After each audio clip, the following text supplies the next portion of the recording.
Good morning.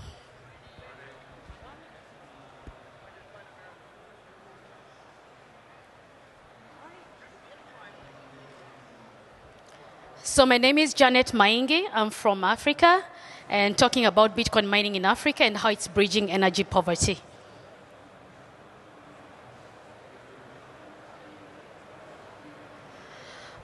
Now, if Google existed in the 80s or 70s and you search for this Janet Maingi, possibly these two photos will be the first ones to pop up.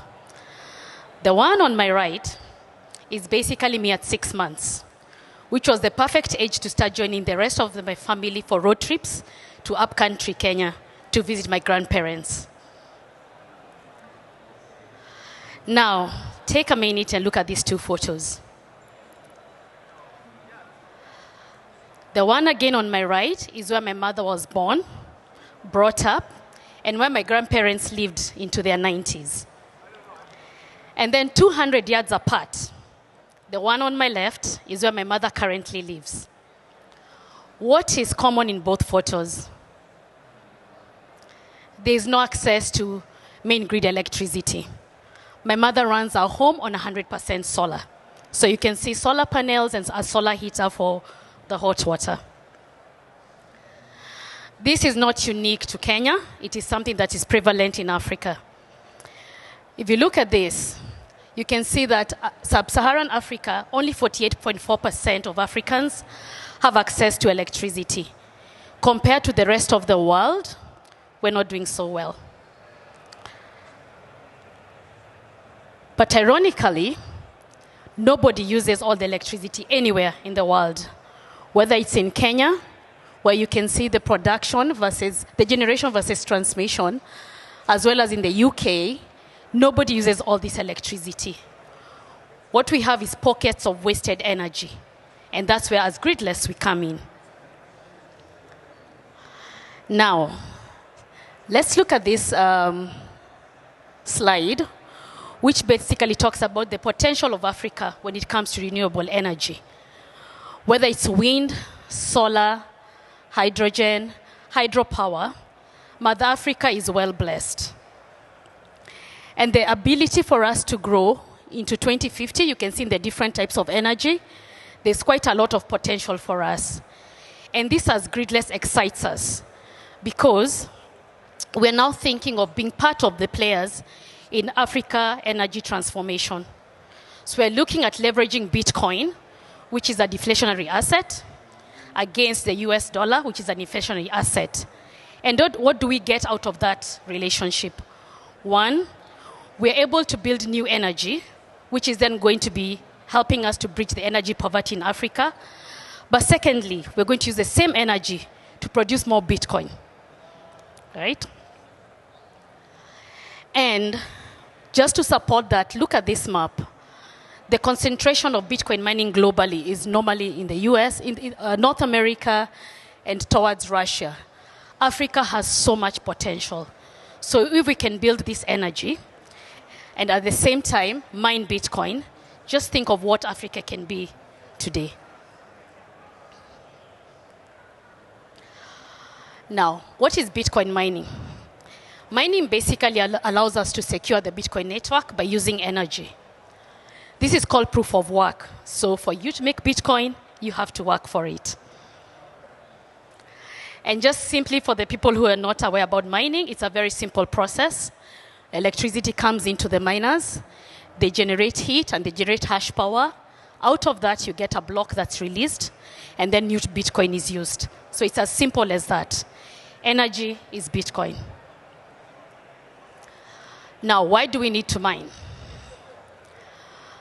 Bitcoin mining is location agnostic, so it can happen anywhere in this world, whether it's somewhere in rural Africa in Malawi or in North America in Texas.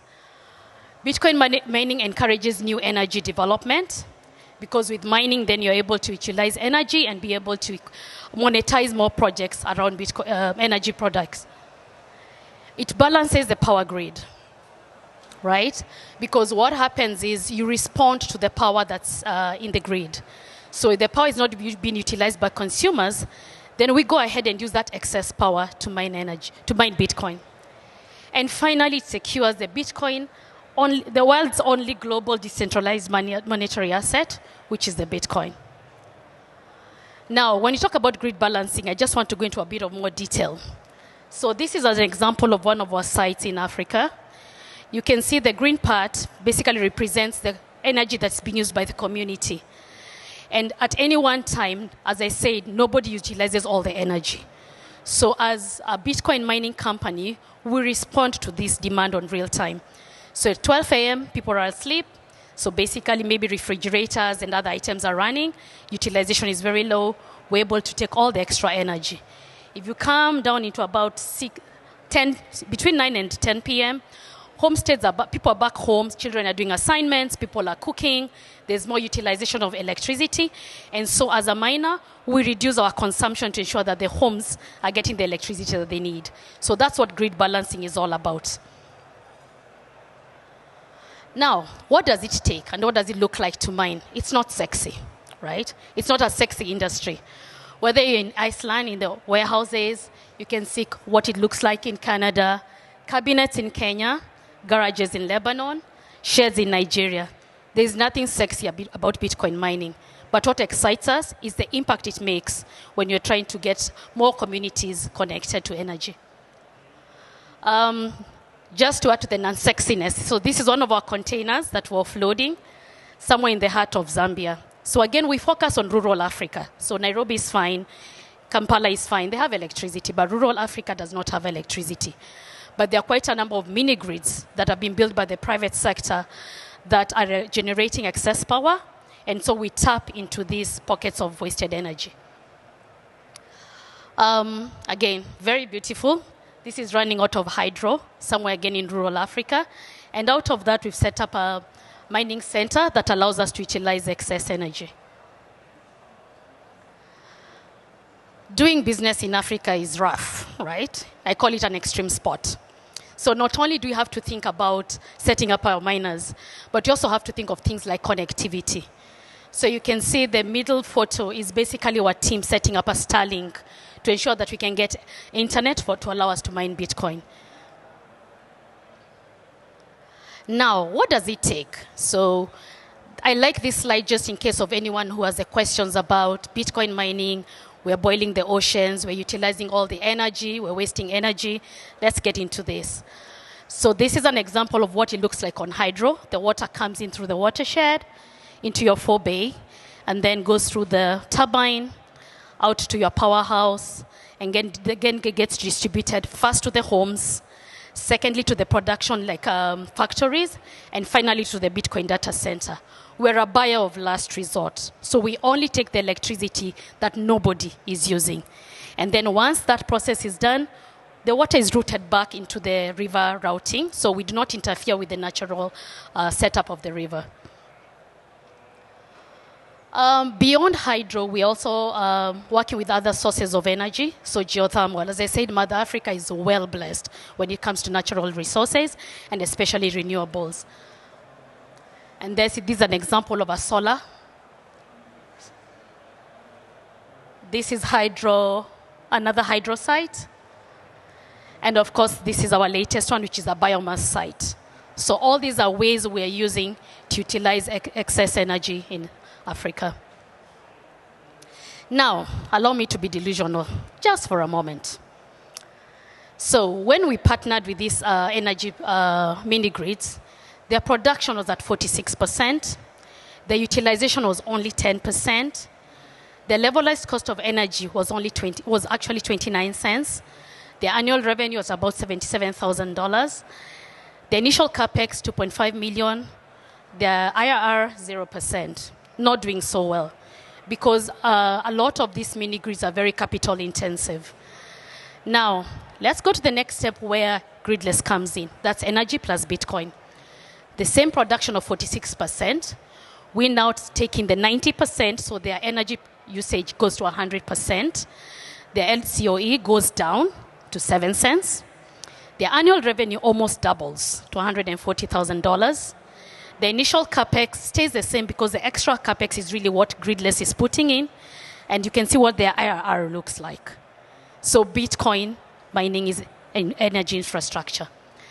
Now, if we went further ahead and decided, oh, we can do much more with this person, if we got their production up to 80%, and remember, as we work with these partners, they've been able to monetize energy that they were not monetizing before.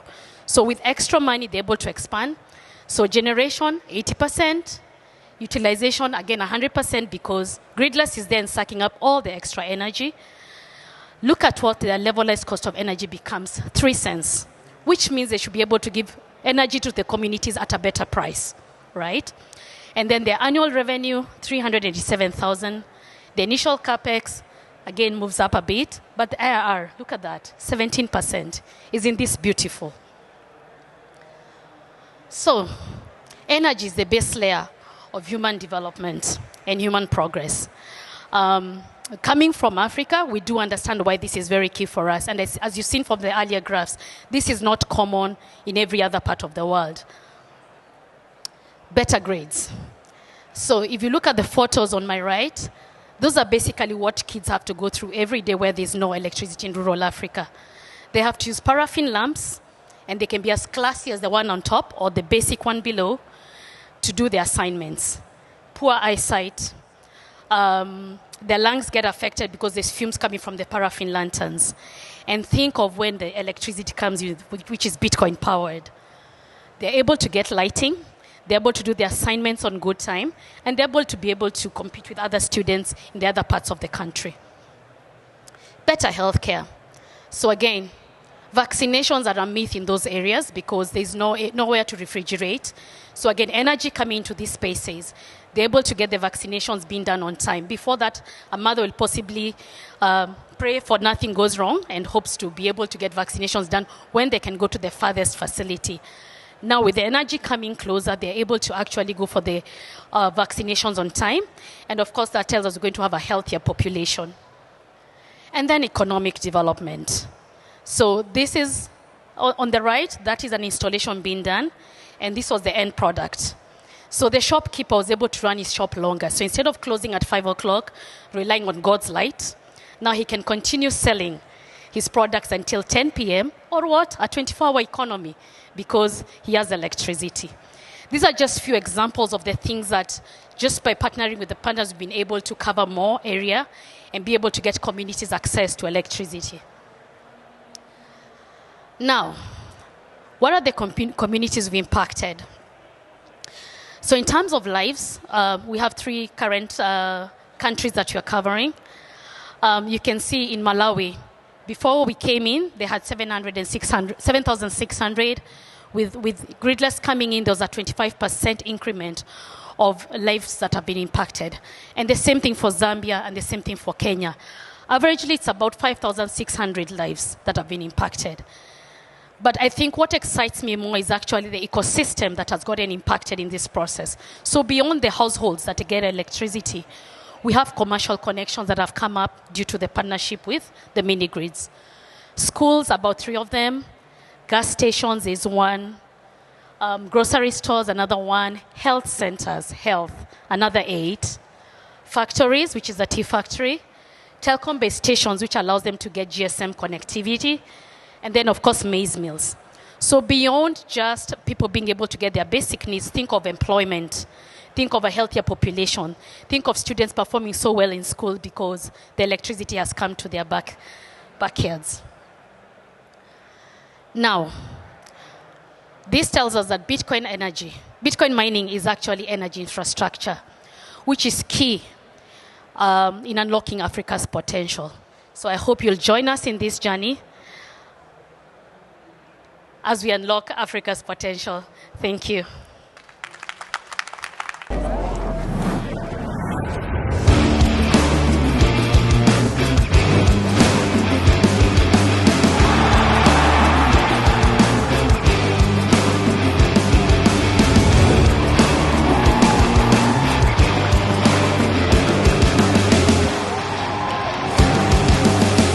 Next year, we are bringing the Bitcoin conference to the American West, Las Vegas.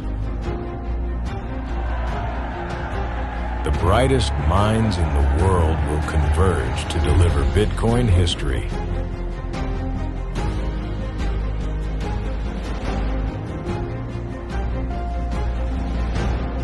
Buy your tickets now at b.tc/conference/2025.